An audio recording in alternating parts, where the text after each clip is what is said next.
Babysitter. It's time to recall. Let's get started. Turn on subtitles and spoilers ahead. Cole is a 12-year-old boy who is an awkward kid. In their school district, he refuses to let the nurse give him a flu shot. Cole is afraid of needles, which gives the school nurse a difficult time. He gets constantly bullied by his schoolmates as he is a nerd. Melanie is one of the only people who treat Cole nicely. She accompanies Cole in school, and they are good friends. Melanie's father arrives to pick her up from school. She asks her father if they could give Cole a ride home, but her father is unwilling to do so. On their block, 3 kids on their bikes approach Cole to intimidate him and make fun of him. When Cole acts uninterested, one of the kids, Jeremy, pushes him to the ground and calls him a weirdo while the others laugh. Someone from a distance calls them out. It is Bee, a beautiful young woman who defends him from the 3 bullies. She warns Jeremy not to bother Cole again as she pins a hole in Jeremy's tire. This scares him off and they flee. Bee is his babysitter, who is one of his closest friends. She checks up on Cole and makes sure that he is not physically hurt. Bee takes Cole on a drive home and asks about how his parents are doing. He says that Bee only hangs out with him because she gets paid to do so. However, Bee assures him that she has a great time with Cole regardless, and makes him blush. As they arrive home, Bee reminds Cole that they will see each other again tomorrow night because his parents plan on going on a trip. He sees Melanie next door and they wave at each other. He looks for his mother and catches her in the backyard fixing traps for rats and other bugs. Cole tells his mother that people call him names at school. She consoles him by saying that things in life are scary when people are young. She assures him that things will get much better when he gets older. In an empty driving space, Cole's father lets him drive to give him lessons. Cole cowardly admits that he is not ready and too scared to accelerate the car. His father understands and takes over. Cole seems to have a good relationship with his parents. His mother and father are both laid back and are unlike other parents. He enters their room to have a conversation with them, but they are both busy. His father is binge-watching Mad Men while his mother has paperwork. That night, he goes to his room to open his laptop and watch Mad Men. This is in hopes that he could connect with his father on a deeper level. Cole does not sleep and watches the show until morning. On the bus to school, Cole tells Melanie that he feels like his parents do not like him, and they take every chance they get to avoid being with him, thus the frequent trips without him. Melanie tells Cole that she thinks Bee brings boys over whenever Cole falls asleep. He gets curious and tells Melanie that he will stay up all night to test their theory. That afternoon, Cole spies on Bee. He sees her by a mini-mart with another guy. They flirt with each other and seem happy. This sparks jealousy in Cole, and he just stares at them until someone hits him with a soccer ball. Later that day, Cole's parents rush as they get ready to leave. They remind Cole of the things that he can and can't do while they are away. The doorbell rings and his mother asks him to get it, as it is probably Bee. Cole fixes his shirt before making his way to the front door to welcome his babysitter. They both greet each other with their own handshake. Cole's parents continue to head outside and go about their getaway. Bee and Cole have a night of dancing. They set up lights as if the house is a nightclub. They also swim in the pool and basically have a good time together. While making dinner, Bee and Cole talk about spaceships. These are the rare moments when Cole feels like someone is listening and can relate to the stuff he is interested in. They continue to joke about each other, and after, they decide to have a movie night in the yard. A projector flashes the movie on a wider screen, and both of them take turns reenacting the movie. They go inside the house and crash on the couch. Bee teases Cole on liking Melanie, but he is in complete denial. It's time for bed, but Cole says that he's not tired. Bee decides to let him take a shot so he could fall asleep faster. He asks her to take a shot with him. She agrees and heads back to the kitchen for her shot. While Bee is out of sight, Cole pours the shot on a vase. As Bee returns, he coughs and pretends that he already drank it. Cole is now in his room pretending that he's already tired and going to bed. He calls Melanie and discusses their plan to spy on what Bee will do while he sleeps. Bee enters the room to ask if Cole needs anything. He asks her for being so nice to him and treating him like he is normal. They continue to have a short but significant conversation about how it is acceptable to be weird. They both say goodnight, so Bee leaves the room. Half an hour later, the doorbell rings. Melanie encourages him to go see what Bee gets up to after he goes to sleep. He quietly sneaks out of the room and crawls towards the staircase to see what is going on. He sees Bee and several of her high school friends, Max, Allison, John, Sonia, and Samuel. Among the group, Samuel seems to be the odd one out. He just got invited by Bee when they were together at the mini-mart. They are all playing a game of Truth or Dare formatted as a game of Spin the Bottle. The bottle points at Bee during that round. Max dares her to kiss everyone in the room. First, she gives Max a quick kiss on the lips. Next, she and Allison have a steamy session that takes everyone by surprise. Entertained by this, Cole continues to watch from upstairs. John does not receive a kiss from Bea, and they all laugh. She kisses Sonia on the forehead, then proceeds to Samuel. He refuses to kiss Bea because he does not want anyone looking. He is overwhelmed by the people he just met. Bea finally kisses him. After a few moments, she brutally shoves 2 knives into his skull and kills him. Bea tells him that he is helping them fulfill a greater purpose. From upstairs, Cole's face fills with utter disbelief. He cannot process what he is seeing. The group then opens up a big box to retrieve a book. The book is ancient and delicate, which contains verses that they will use for the ritual. Bea says that they should start as soon as possible so they can head upstairs and get the blood of the innocent.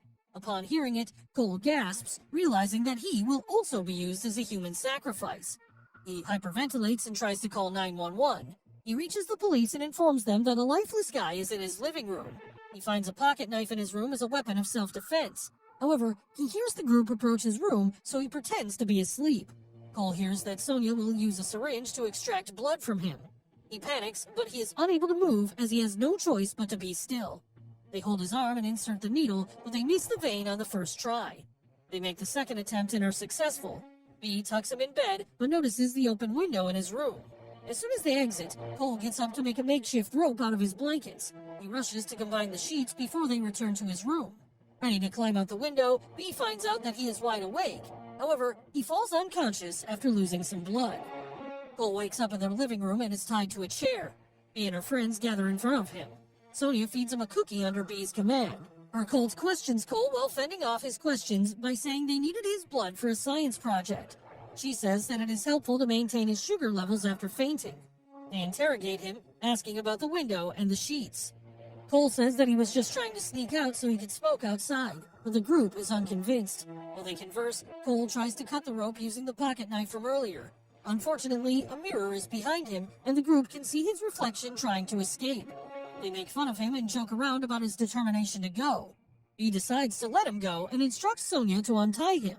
Before going near Cole, police vehicles arrive and put the group in a panic. Bea becomes agitated and asks Cole if he was the one who called the cops and if he saw the Samuel incident. He calls out for help, so Max kicks him to shut him up. 2 police officers kick the door open and order everyone to freeze. Max throws a sharp object at one of the officers and kills him.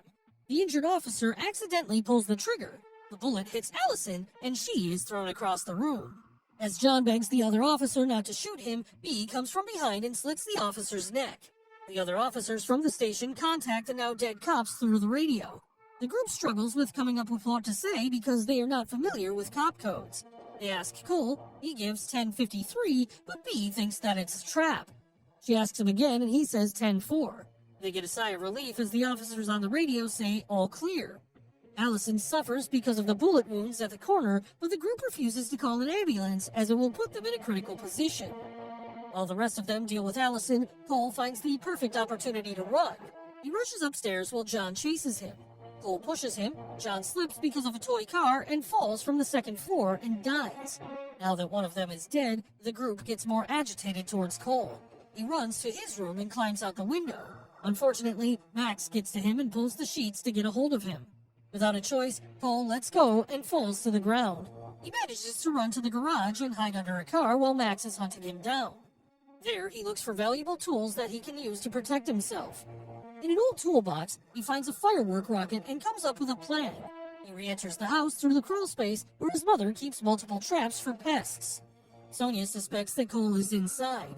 She opens it and enters. He remains still under a thin blanket and holds his breath strictly to prevent any noise. Sonia points the flashlight in Cole's direction. She touches a spider that is right above him.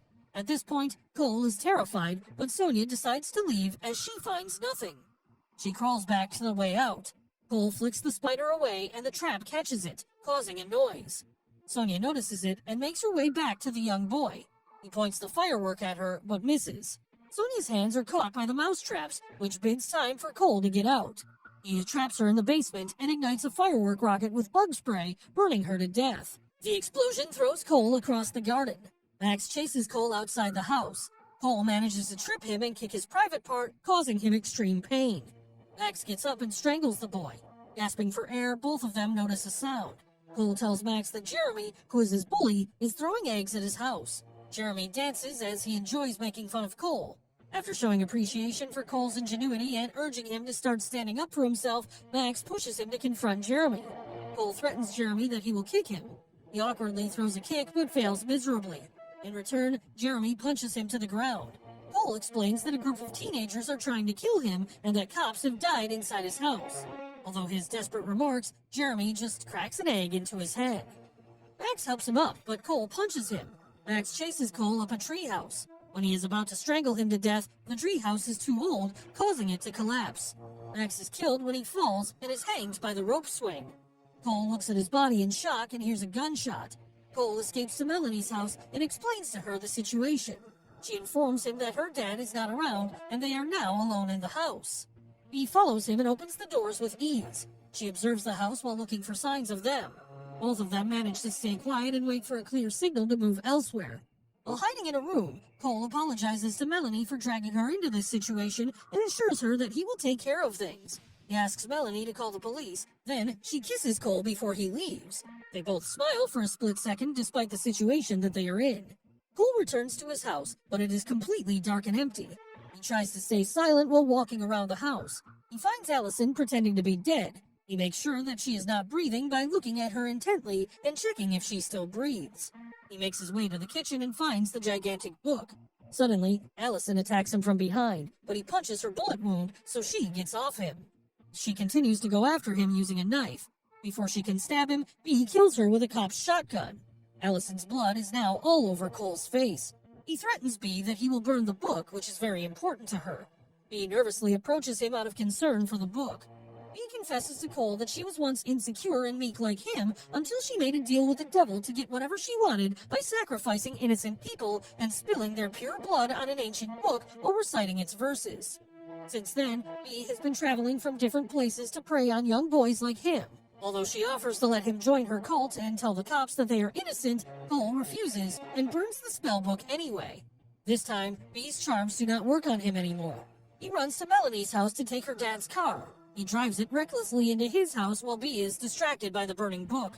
The vehicle crashes directly into her. Cole climbs out of the wrecked car. They have one last emotional farewell as they reminisce about their friendship. Bee initiates to do their handshake, but Cole leaves her to die alone. The police officers and firefighters arrive at the house for rescue operations. His parents come home and rush to embrace him. He tells his parents that he no longer needs a babysitter anymore.